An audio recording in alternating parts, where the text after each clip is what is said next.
The layouts that feel the most professional often use alignment so well that viewers never even notice it. Today, how to create precision alignment layouts. Open Canva and create a 1080 by 1080 square canvas. Begin with a soft neutral background and apply a subtle gradient for depth. Insert one large rectangular frame near the center and upload your primary image.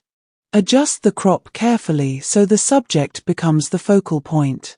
Add 3 supporting frames around the main image and position them with equal spacing. Apply soft shadow effects to all frames and reduce the blur settings until they feel natural. Duplicate the primary frame, place it